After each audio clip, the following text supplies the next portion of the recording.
Aviation Tech Week is drawing to a close behind us. There's still the hubbub of business going on, and book of stands is starting to get a little quieter. It's the second day, towards the end, lunchtime-ish. And before my next guest disappears off, Veronica has joined us on ABNcast. Veronica Dall'Aglio from Oliver Wyman Vector. She was just explaining Vector is their aviation and aerospace division. Oliver Wyman are a large, multifaceted consultancy, so interested in everything to do with aviation. I've seen you the last couple of days, particularly involving yourself in any sessions about AI, which I think we can talk about. I remember last year you were here, you were doing stuff on people and diversity and skills in the work in the aviation workplace. So we'll do a bit about that as well. But let's start on, this is Aviation Tech Week after all, so let's start on the tech. AI, it's a buzzword, everyone's talking about it. Some people don't even understand what it means. Some people are still trying to define what it means. Do you understand what AI means, do you think? We are getting there. And it's very exciting because it's really early stage. And this technology is going to be deployed more and more. And totally there are use cases that are giving return of investment. So everyone is getting pretty excited. When we talk about AI, it's mainly on one side machine learning that is mainly applied towards predictive maintenance. And we have already seen this for the last 10 years, I would say. We're just probably getting a little bit more into like, yes, it's working, and yes, we can make this work together as an industry. And on the other side, we are starting new applications more on Gen AI, so more on the side of like using that type of technology to help us consulting, for example, our historic data, our manuals, or all this type of dispersed data that we have. On the predictive side, I think you were in it was AI and MRO, wasn't it? But there was a lot of predictive talk on that one, because you had Craig from EasyJet, Matthias from SAS, and Tashin from Pegasus. And Pegasus as well. But obviously Craig and Matthias, we know well from our own Predictive Aircraft Maintenance Conference. And amazing insights from those guys. They will live and breathe it. So they see it happening, actually, and that's really interesting, because they're not just talking the principles, they're talking this is how it actually is working in our businesses. I was very lucky with my panelists, because as you were saying, they are doing the work. They have been using predictive maintenance and shaping the usage of predictive maintenance within their companies for quite some years. So they are not only expert, but also very passionate about the topic. And you could totally see from the panel they were very into on the topic. And that was great, actually. It is a mindset almost, actually, and I think what we feel with our predictive, our PAM communities, we like to call them, is that there's a shared mindset. They come to share that mindset with fellow travelers. And I think actually when they go back to their businesses, they know they've still got a battle on their hands to sort of sell it into their own businesses. Is that fair? They're still going, look guys, this stuff's starting to work now. And the impact is really potentially really big on your business in terms of the efficiency, reducing AOGs and all that. This has to happen. But they still have that pushback. It's happening, but it's still a little bit focused on that side of like MCC, maintenance control, frontline maintenance. It's still a little bit there. It will go towards also the way we actually treat our scheduled maintenance, our maintenance program, the way we actually interact with our part suppliers, with our food providers.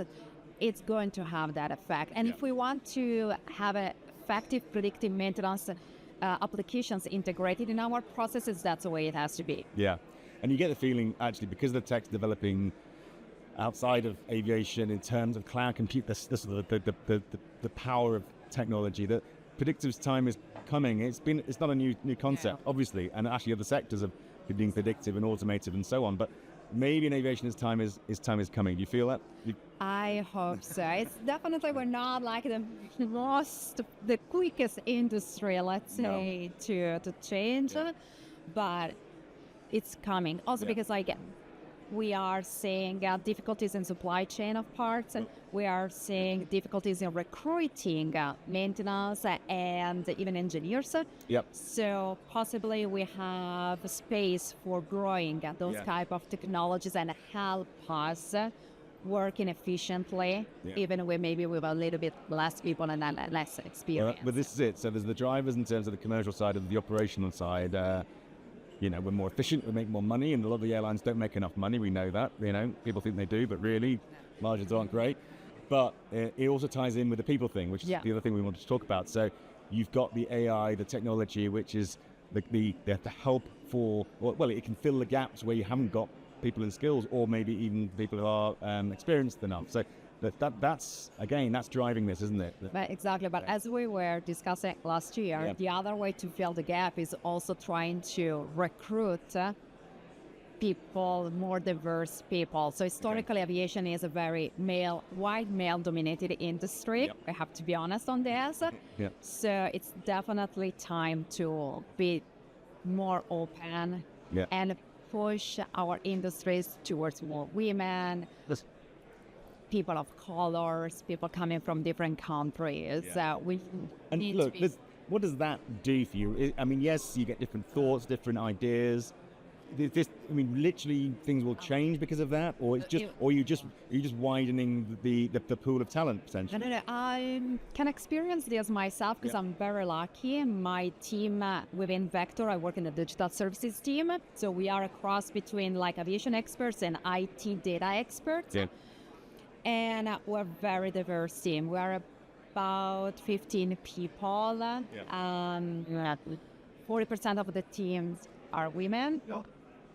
40 actually, yes. And in the leadership of the team, I think that we have 5 people in the leadership, 4 women, 1 guy, and all the women are actually living in countries where they were not born in. So we're all moving around, which is really fascinating and really inspiring, honestly, from a personal point of view. Actually. And you think you get a different outcome for that? Oh no, absolutely. So, and it's also interesting for me to work from also my personal growth point of view. It's interesting to work with people from different backgrounds, and that can also give you that look that is a little bit, your horizon is a little bit more far away than otherwise, right? You get more inspired. It helps you giving you better ideas. And obviously we're trying to promote this idea through our Best Places to Work in Aviation awards, which we did for the first time last year. Registrations are open for this year, so please do enter if you are a business that feels that you do a great job with your people. We can't determine who wins this. It is the people you employ telling us that we love working there. And what we found last year was there's all sorts of different reasons actually, but a lot of it was just about actually how an employee looks after their staff. Yes, they play them well, and but they provide them with career opportunities, with training, development, but there's all the sort of softer stuff as well, particularly when it comes to employing women around the workplace environment, the flexibility. So we're seeing an aviation industry that I think is adapting to that, isn't it? It is adapting. It is adapting because the more and more women into the workforce, and we are also talking more. We are a little bit louder, let's say. And also feel like there are, at least my feeling, more men are willing to listen, which is important. Well, men are finally listening, are they? Finally, yes. And so, before we finish up, a few thoughts on anything else that's come out of this week. There's been lots of chats about all sorts of things. Clearly Tech dominates. But anything else that you've come across that you've seen here that you think has inspired you? I really loved how people were open to that work. It's easy ways to just chat randomly, and this is amazing. This is why I come to this type of event actually, is to expand my networking. So I really appreciated this, and all the conversations around all the panels were really super interesting, especially for me that I do aviation and data. So that was spot on. We've had a few of the startups on ABNcast. And there's a really vibrant little startup area over there. That's inspiring. You talk about diversity, but it's there, isn't it? Absolutely. And the startup corners is always so busy, so loud. It's fantastic. Definitely. Something that you don't see in other events. No, and maybe it shows an industry that is prepared to support that as well. That's important. It is. It is, definitely. We need to be open for that. Absolutely. Look, Veronica, thanks for joining us. I know you've got to literally fly, so I'll let you go, but thanks for joining us on ABNcast. So good to see you. The ABNcast is coming to the end of its interviews at Aerospace Tech Week in Munich this week, but not last and certainly not least, we are being joined by Michaeal Armstrong, who is the CEO of Armac Systems. They've got a stand just over the way there. Michaeal, just quickly introduce yourself, but also Armac and what you do and what you're here exhibiting this week. Sure. Okay. So my name is Michaeal Armstrong. As you've pointed out, I'm the CEO of Armac Systems, the CEO and founder. Yeah. Company. Yeah. It's an IT company. We specialize in the optimization. We have a decision support system to optimize MRO inventory, all of the MRO, whether it's rotables, reparables, consumables, expendables. Yep. And we integrate with the MRO IT systems. We take the data and make smart decisions, not just to set stock levels or forecast. Yes, we do that, but it's about today, what are the most important things that you must do to ensure material availability at the lowest total cost. That's basically what we do. Yeah. And your customers will be what? The MRO? And the airlines. And the airlines. Airlines, MROs, and airline MROs as well. A lot of airlines do their own MRO. So sure. Yeah. It's a complex picture. Somebody actually was a consultant just a moment ago talking me through from the design manufacture through to the operational side of it. And there's a kind of there's a load of different players in all this. There's a load of different tech platforms and the integration sometimes isn't quite there. Oh wow, yeah. I mean, it's a great. I mean, aside from what we do, I think one of the things you can look just looking around here. Yeah. It's from a technology perspective, it's a very, very fragmented industry. Right. Like you've got lots of different bespoke providers, and the integration really is something that we could as an industry work on. Right. You see a lot of individual companies without their APIs, so the interoperability. Yeah. And actually it's a problem for the airlines because they've got to do those connections themselves. Yeah. So the airlines are connecting people together. It's a problem the airlines could deal with. Yeah, but you're not part of the problem. You're one of those players. No, we would love to help. You're more than happy to integrate. Absolutely. Yeah, we want to integrate with people, but it's done on a case-by-case basis rather than we need to adopt more open platforms for integration. And what's stopping that? Is it a fear that openness in aviation is a risk? And as we know, I don't. Aviation doesn't like risk, so I don't know. I think kind of IT departments and airlines have kind of got used to doing this. And I think they should insist more actually that their suppliers integrate and come to them with an integrated turnkey solution. Yeah. I think the starting point is kind of the customers demanding it. I also think we just need to kind of mature. I think we are maturing. You see there's events coming up like IT system integration within the MRO sphere. It's an emerging trend. Yeah. And is it that the technology that's available now is it's making that more possible? I mean, in the past, you couldn't integrate some systems; they just wouldn't talk to each other. It's very possible now. Very possible. Minimal effort. So there's sort of few excuses. There's no excuses. If any. Zero excuses for doing it. Yeah. Okay. And actually, one of the drivers for that is the need for the airlines themselves on the front line to operate more effectively and efficiently. Yeah. We know the supply chain issues continue. Yes.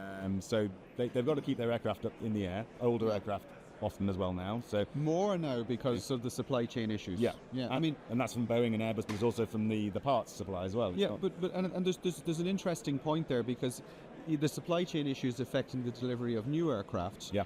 Consequently, the older aircraft has to stay in service for longer. But there's an interesting thing as well is that if you think about the supply chain issues, not just for the new aircraft, but for the older aircraft. Yeah. Right. So people are carrying out maintenance. They're having to buy parts, longer lead times for the parts. They're having to repair parts, longer repair lead times. Sometimes parts go out and they never come back because the part isn't available to carry out the repair. Yeah. Consequence of that is, what does that mean? It means that ultimately, if you take the whiplash effect, effectively it means that the aircraft are out of service. So let's say an airline would tend to, they'd love to have less than 10% of their aircraft out of service on maintenance. Yeah. But then now the aircraft are unavailable for longer. So what do they have to do? They need more aircraft. Yeah. And the aircraft are slow coming out of production because of the supply chain. They're in a bind. They're in a bind. So, but the consequence of it is actually there's just more cost being loaded onto the system. Aircraft are staying in service longer. Yeah. And leases are being extended to create the capacity caused by the supply chain. And then you layer on the people and skills issue. So even when you get the aircraft into a facility, have you got the ability to do the job? Because getting hold of engineers is not easy. No. So that's an issue in its own right. clearly for us at MRO management, as part of ABN, one of the things we are focusing a lot on is predictive and how that can play a role in all this. Yeah. Because of our predictive aircraft maintenance conference. So, what's your thoughts on applying a predictive approach to that, so that you are operating more effectively and efficiently, and you solve some of the issues that you were just talking about? I think well, we're not a predictive maintenance company, but we love predictive maintenance because maybe people realize or don't realize. I mean, materials people within airlines or even MROs, they get bashed an awful lot for not having parts. But what people may not realize is that 80% of the material demand is probabilistic. It's unscheduled. Yeah. Now, what we really love to see is unscheduled parts becoming scheduled. Now, ultimately, everything is scheduled. Yeah.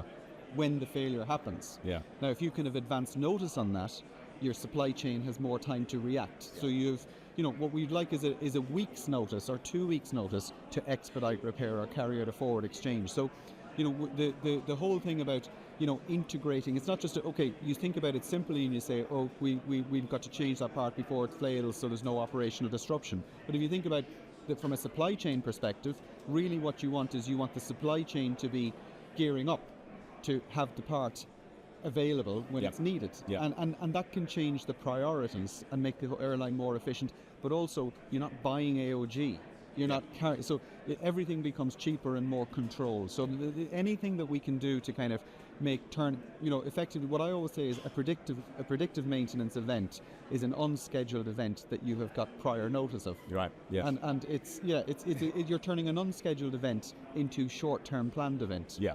And it's all about time. And if you can plan and you've time to plan, you can do everything more efficient and cheaper and less disruption. Yeah. So what are you doing in the predictive area then? We're taking the predictive maintenance signal to identify a potential short-term event, so that we can prioritize the planning actions to say, right, this is coming up, you don't have one available, buy another part, forward exchange a part, expedite the repair. So they're the things we normally do. Yeah. But effectively, if we get a predictive maintenance event possibly coming up, it allows us to shuffle the deck in terms of what are the first things you can do. So it gives us an early warning, and our software will then change the priority. We don't just generate recommendations, we prioritize those activities. So we will shift the priorities. Yeah. Well, there's lots of innovation going on, and actually this week you've seen examples of it. We've mentioned a lot on the ABNcast, a very healthy startup section just to our right over there. A lot of people, yeah. So there are some innovative ideas. There's a 3D printing booth just behind us here. So when you think about availability of parts, well, if they're not available in the aftermarket, can you create one on the fly? Well, you're not going to print a fuel pump soon. Possibly not. But there are certain parts that probably it is applicable. C&E and cabin material, totally. But it kind of all plays into how innovative an industry can be to solve the issues that they are clearly facing. Is aviation being innovative? Is it got a mindset to be innovative? I think my experience. So we've been around a long time. So we've been around for 20, 25 years, over 20 years. I founded the company I think in 2003. Now, so we're a dinosaur from an IT perspective in many ways. Now, what I would say is back then, there were no data scientists. Listening to the conference there, most of the airlines now have a data science division. Yeah. 20 years ago, they didn't know what a data scientist was. Didn't exist. So what the consequence of that is, we now have this, and I really noticed it since COVID. So don't want to talk about COVID, it's in the ancient past now, but we really have seen that there's almost like a generational shift, a change, and there's a change of people, and there's a change of mindset. So while historically everybody could accuse airlines and the MRO and the aviation business of being kind of laggards, I don't think we are anymore, and I think we're catching up, and we're catching up quickly. Yeah. We're adopting things that, like people talk about AI and ML, the algorithms are 30 years old. But we're adopting them now, and in many ways, there's other things. It's like there has to be a convergence of innovation. So a lot of the algorithms, like the machine learning, for example, which improves forecasting, they couldn't have been done 30 years ago or 20 years ago because there wasn't AWS and Azure and Google Cloud. Yeah. So the computing power could not have ran the algorithms. Yeah. So now we've got a lot of things that are coming together. So I don't think, I mean, if you look at an event like this and you look at the number of people here and the exchanging of ideas, I think we're quickly catching up. Yeah, yeah. Our time is nearly done, but just a thought on you. We'll all be heading off from the show this afternoon. You leave here in a more optimistic mood because of what you've spoken about here, what you've heard? Yeah, I mean, this is actually our first time exhibiting at this event. Okay. I mean, I've attended it myself a few times, and it really was fantastic. Kind of the exchange. Like, we've walked away with so many ideas. Okay. There's nothing like you come with preconceived notions. Yeah. You talk to people. You say something to me. I say something back to you. Sparks a new idea, and that's like happened 10 times today and maybe 20 times yesterday. Right. It's really, and that's the value. Even not just technology, but you're saying how could you use technology, even innovative, different changing business models. It's really, really interesting. Yes, it's been really worthwhile. And the value of doing face-to-face as well. It can't really happen on Teams. Totally. Yeah. And technology is great and Teams is great, but face-to-face is the way to do these things. Well, it's been good to see you face-to-face. Michaeal, thanks. On behalf, thank you. I pronounced it correctly. Thanks for joining us on ABNcast. And now I'm sure we'll see you again shortly. Very good. Thank you.